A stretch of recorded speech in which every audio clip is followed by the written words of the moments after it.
Alrighty, guys, All Facts Media. My name is Aaron Robinson. I'm joined by my twin brother, Andrew Robinson. Today we got another episode of Coach's Corner, and joining us today is the head coach at Manhattan College, Steve Masiello. Coach, thanks for joining us today. Guys, thanks for having me. Great seeing you guys. I like not playing against you. Much better getting on here and talking to you.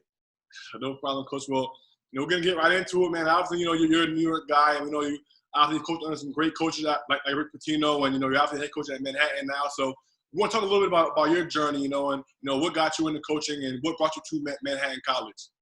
My journey's been a special one. It started for me when I was a young kid, about 12 years old, in the fifth grade, and I became a ball boy for the Knicks.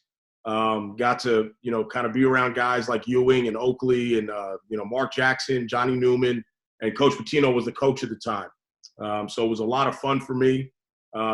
Picked it up, fell in love with basketball, played it through high school, became a pretty good player, was a decent player. Got recruited by some Division I schools, was probably going to head down to Davidson and play for Coach McKillop, ironically. And I had an opportunity to go to UK and walk on because of my relationship with Coach Pitino. I took him up on that, earned a scholarship there, went to 2 Final Fours, won a national title, played with some terrific guys who went on to play professionally, developed some lifelong relationships with them. One of the assistant coaches my senior year, Sean Finney, got the Tulane job. And he took me with him as the administrative, or DOBO, I guess it'd be called now, at Tulane University of New Orleans. And I got right into coaching literally within months of finishing school, graduating from school. And I got right into the business at about 22, 21 years old. And I really learned from the ground up, and then from there I came to Manhattan, where I am now, ironically, as an assistant coach for Bobby Gonzalez. Got to coach Luis Flores, who was a terrific player. We had a lot of success. Went to 2 NCAAs, beat a very good Florida team one year, and took Chris Paul and Wake to the wire of the Sweet 16 game. Was at Manhattan as an assistant for 4 years. Then I went to Louisville for 6 under Coach Pitino, and really got to learn the business side of college basketball and what goes into it, and how to be a head coach is what I learned. And then I got my break, or my opportunity, to come back to Manhattan College, which is home for me, where I worked previously. And it's been very special to me. It's really been a lot of fun. There's been a lot of great times, a lot of tough times, but the whole journey has really been a fun, and it's I've grown a lot as I've gone through it, and I love where I am. Great, Coach. I mean, you definitely had a incredible journey. I mean, I know from playing against you, you guys have that play style similar to Louisville, where you guys press, you guys your players play extremely hard. I mean, is that something that you've taken from Coach Pitino? I mean, can you just talk about like what you've been able to learn from him by, just by knowing him for so long, coaching under him, and kind of what you've been able to kind of take into your own from him? Yeah, it's one of those things that I think it's twofold. I've taken so much from, whether it was Coach Smith, Tubby Smith, who I played for Kentucky, Coach Pitino, and obviously the style of play of how we play mirrors a lot of Coach Pitino's teams and what we did while I was at Louisville. And that's just because not only do I believe in it and I know it works, but I also feel comfortable teaching it. I don't want to teach something I don't know. I think players, as you guys know, see right through that. And I think one thing as a head coach, you want to be very competent in what you're teaching guys, because if your guys aren't bought into you, you're going to lose your locker room very quickly. For me, as far as playing hard, like, this is what we do. Like, if you're a basketball player or you're a coach, you better bring it all. And I just don't believe in anything in life doing it 50% or half in it. That's not who I am. And I don't want that around me. And so that's just something like, if you're a swimmer, you better be all in swimming. If you're a cook, you better be all in the kitchen. You got to be all in. Whatever your craft is, you have to have passion. And one of my biggest pet peeves is seeing people who don't have passion. I can't be in the same room with that. Yeah. Now, obviously, you've had some great heights, as a player, winning a national title, being a part of, a coach that has coached, in multiple NCAA tournaments, Yep. If you had a name, I guess one thing that you've been, most proud of throughout your whole, journey, what would it be? It's funny. Probably the 2 most memorable moments for me were 1998, winning a national title. It's surreal. And I'll never forget, like, going back to campus a week later, and you're like, did we just win a national title? It still didn't hit you. And then you get on the plane and you go to the White House and you meet the President of the United States and you're in the room shaking his hand, talking to him about basketball. So that was a really moment for me where I realized how powerful the sport is and what this game could do for your lives. And it's one of the reasons I love what you guys are doing, because basketball could open a lot of doors. The second moment for me would be our 2015 MAAC championship. The second year, we kind of started the year a little slow. No one really picked us. We were coming off the year before. We lost a lot, 3 really good seniors. And we were kind of the underdog type team. And I'm telling you, we had so much fun with that team. Every bus trip, every meeting room, it was just a great time. And you guys have been in enough locker rooms to know what that's like. And you could almost feel it coming. We sensed it. And it wasn't a nervousness. It was just like we were really in a great place as we hit February. And we kind of knew something special was down the road for us. And we enjoyed every single meal, bus ride, practice. We just had a lot of fun. So those would be 2 of my favorite and most fun moments I've had. That's great. That's great. Kind of switching gears a little bit. We're kind of in uncharted territory now with this coronavirus situation, and it's definitely had a profound impact on college basketball, across the whole country. With the spring recruiting period being canceled, you can't have recruits on campus. Yeah. Kind of how has this affected your program in Manhattan basketball and kind of, shut things down? Well, I think it's gonna affect you in ways you're not used to, and you can't sit here and complain. You can't sit here and say woe is me. You have to adapt, adjust, and figure it out quickly. And what we've tried to do is make sure, number one, we're touching base with our guys and they're okay. Our current players and staff are in a good place. You got to worry about their mental health a little bit because, as you know, you go from working out through. That's very hard for anyone, never mind an 18 to 22-year-old student athlete.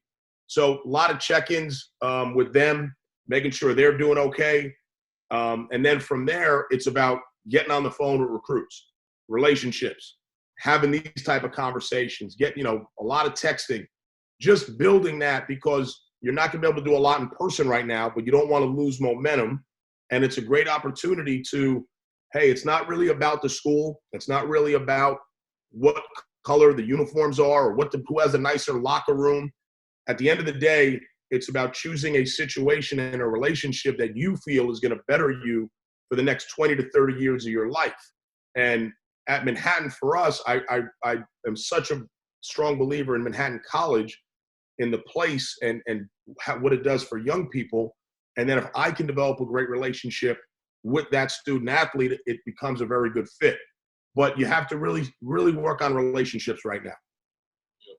Obviously, speaking from a relationship standpoint, from a recruiting aspect, it's really hard nowadays because you can't get guys on campus. Obviously you can't go out and see players. So a lot of communication is done, via Zoom, via text message, via FaceTime, and obviously you guys were able to land a recruit, a transfer from UMass.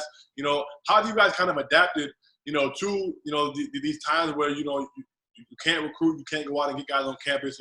What have you guys done to kind of be creative and take initiative and still be able to get what you got to get? So we got 2 transfers so far: Jason Douglas Stanley from George Mason, and we got Samba Diallo from UMass.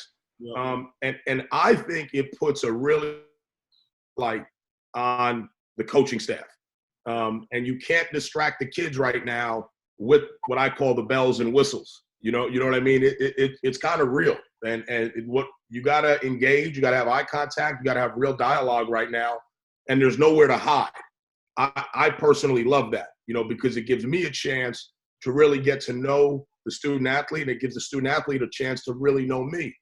And that doesn't mean it's always going to go the way you want it, and that's okay, but I feel you're getting right to it right now instead of, the unofficial visit, come by the game, the official visit, and you're kind of doing this song and dance for a while. And there's nothing wrong with that, but I feel like right now we're kind of getting right to it, and it's like, let's see what we're really about. Let's see what your goals are, what my goals are, and do we share the same vision?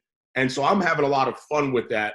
And it's been pretty successful, I think, for us so far because of who we've been able to get in this offseason. Yeah. I mean, when this coronavirus first started, everything kind of unfolded very quickly as far as, from, when the news first dropped to when, all the tournaments started canceling. Obviously, the NBA season was suspended.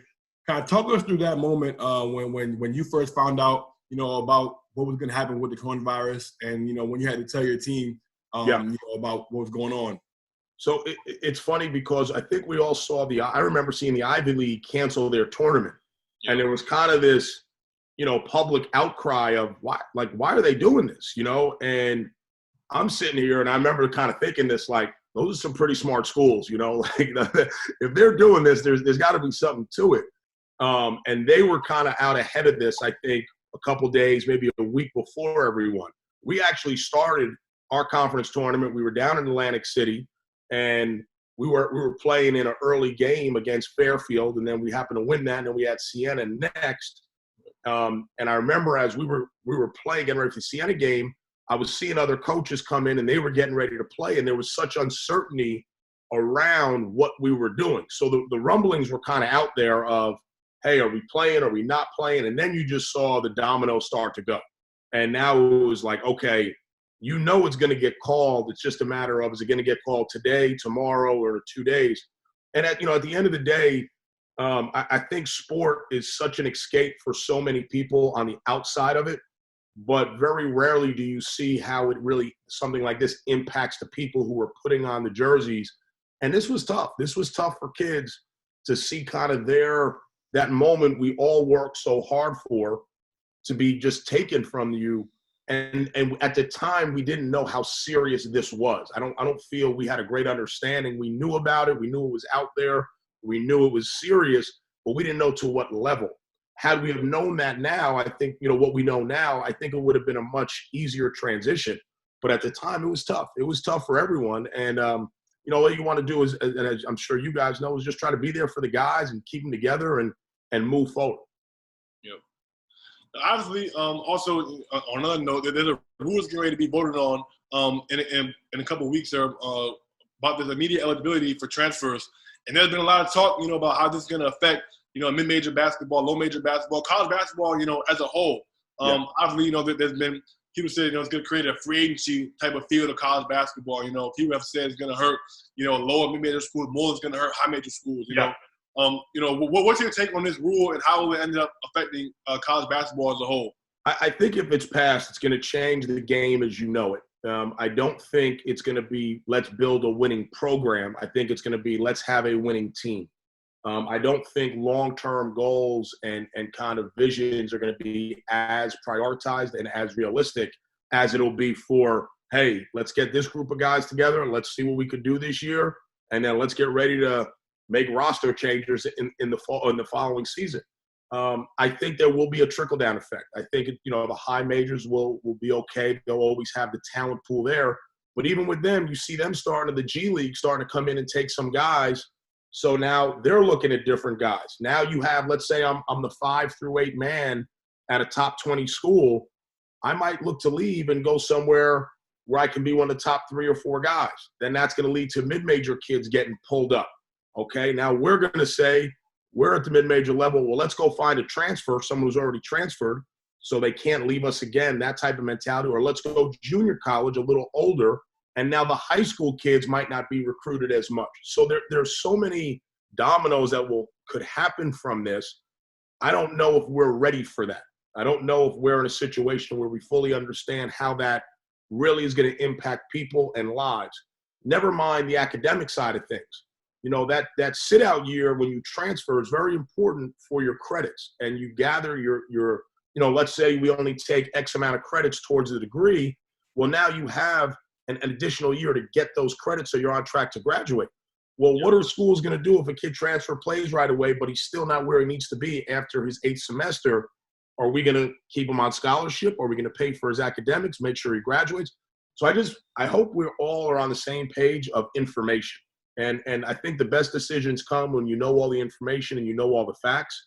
Let's not just be reactional and impulsive because we think that's what's best based on only one side of it. Let's cover all of it. And I'm not saying it is or it isn't, but let's just put all the facts on the table and talk about the pros and cons, and then let the people who make these decisions make the right decision. Right. Right. I think, with the whole idea of transferring and, again, like right now with the coronavirus, there's been a lot of people who've entered the portal and kind of had to make these decisions and commit to schools without visits, without getting on campus. So, I mean, it's almost like these kids are kind of making blind decisions. I mean, on the other hand, coaches are too as well. You can't get players on campus if you want to maybe work them out. Do you think that maybe a year from now we're going to see guys maybe back on the market again, or 2 years from now because they didn't make the right choice this time around? I do. Both the young men we got as transfers, I knew from high school. And I think that was a big part of us getting them and them having some level of comfort. I saw them play a lot in high school. I knew who they were. So there was a comfort level there. I think it's really hard. And I think the student athlete has more to lose right now than the coaches do, believe it or not, because I don't know if the student athlete really knows what to ask on a Zoom call, or is he really talking to the other teammates? You know what it's like when the kid's on the visit and you go out for that team dinner, you pick up the vibe right away of, is that coach being real? Is he hiding some things? The kids are the best recruiters, I think, in anywhere. And that aspect isn't there right now. So I think the student athletes are really missing a very crucial part of recruitment. I think from a coach's standpoint, this is what we do. It's easy for us to get on a call and, kind of put this sale on, so to speak, or sell something. So I do have concerns that our student athletes making the right pick for the right reasons right now, or are they getting the whole picture painted to them? So I think it's a good point. You could see numbers in a year or two because of this virus. Now, switching gears a little bit of a lighter note, obviously me and Andrew, we played in the night. We had some great games, throughout the year, against Manhattan. And one I was watching the other day from my junior season. We were at Manhattan, and I think it was like a double overtime game. And the kid, Rich Williams. You guys had Rich Williams, and you guys had Zay Warman and Calvin Crawford, and all those guys. And that was one of the most fun games I can remember. It was just a back and forth, like we would score, you guys would score. I mean, just talk about those games, playing in the MAAC, where the games oftentimes are close and the teams are so evenly matched, and how there's so many good coaches in the conference, and just talk about what that's like for you as a coach. And I don't know. I think it was even before you guys got there, going back with Umar Shannon, when you guys came down to us and you swept us in 2014. And he unfortunately got hurt. And we saw you guys a third time in the MAAC tournament, and you happened to be the team that year that had our number.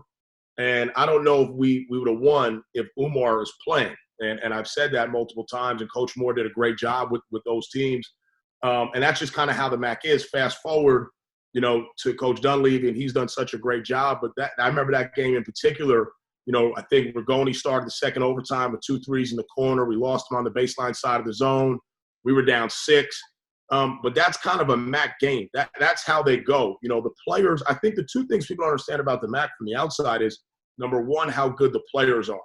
Like, there are really good high-level players. And I think we've seen a little bit of that by the young men that have left our conference, where they've transferred to and the success they've had. MAAC kids can play. And then the coaching. The coaching is really good. They're very competitive coaches. They're great guys. They're very prepared. They're very passionate about their craft, and they're very good at what they do. So there's no easy nights in the MAAC. And I know that every conference is that way. Yeah, they are. But the talent difference is so similar across the board, and the gap is so evenly matched. So many games come down to the last 3 or 4 minutes. Who's making a play or two? Who makes a shot or two? And, it determines a lot. But there's been some great battles. I remember coming up to your place a couple years ago, and we lost we had a chance to win at the buzzer. We missed. We lost.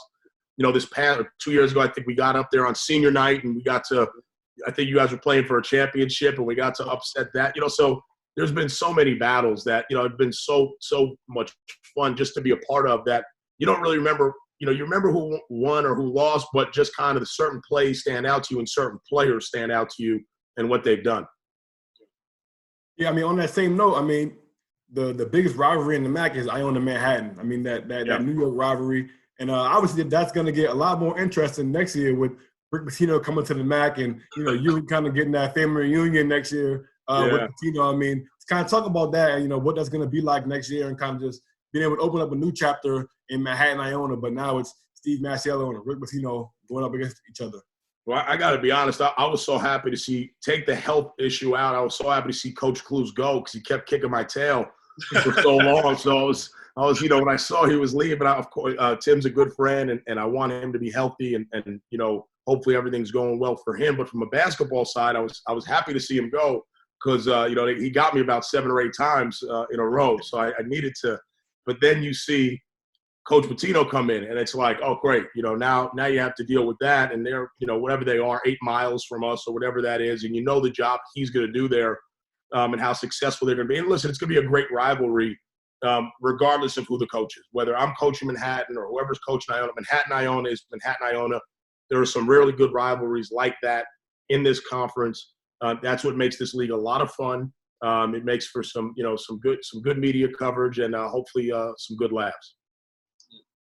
Now, lastly, just talking about, your program at Manhattan, you mentioned, that 2015 year. Now, me and Andrew were actually in prep school that year at Putnam Science Academy. I remember one weekend we came to Quinnipiac on a visit, and you guys were actually playing Quinnipiac at Quinnipiac, and that was the year you guys had like Andy Andujar and Shane Richardson and Agnes Pengi. And that year, to win your second, MAAC championship in a row. Obviously, as a program, you've been to NCAA tournament multiple times. What is your goal, for Manhattan, in the next few years? Where do you want to see the program go under your direction? For us, it's about getting back to that level. It's about getting back to NCAA tournaments. I think, and I don't want to say it's easy. It's easier to get there than it is to sustain that. And that's the biggest thing. Because as you move up, and that's why I have so much respect for what Coach Clues has done, as you move up and attain success, you now have a target on you. And the other, whether it's 10 or 11, 9 or 10 teams in the conference, they're basically changing their programs to beat you. So if you have a practice facility, if you have a bigger staff, there's so many things that you're getting aimed for. So you have to constantly evolve and change.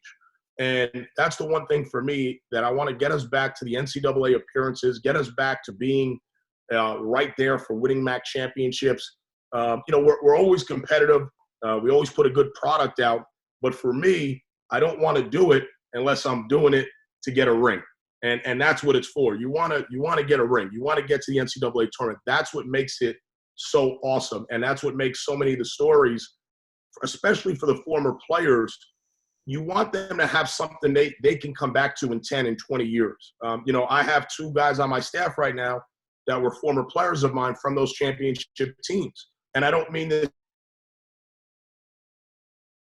that if they win the championships, I would hire them. But you celebrate winning. You want to keep reminding yourself about winning. And it's great for your alumni, your student sections, your former players. So anytime you can have that type of kind of breath put in your program, you want to get back to that as soon as you can.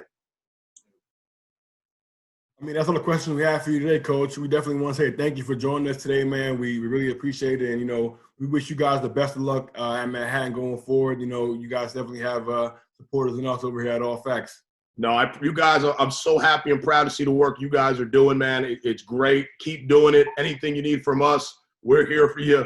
I'm getting some Jasper gear in the mail. So next time I'm on, we're all in the Jasper. We got to take care of that. All right, fellas? Yes, sir. Sounds great, Coach. All right. Stay safe, fellas. Thanks for having me. No problem. Good luck, Coach. Thanks a lot, man.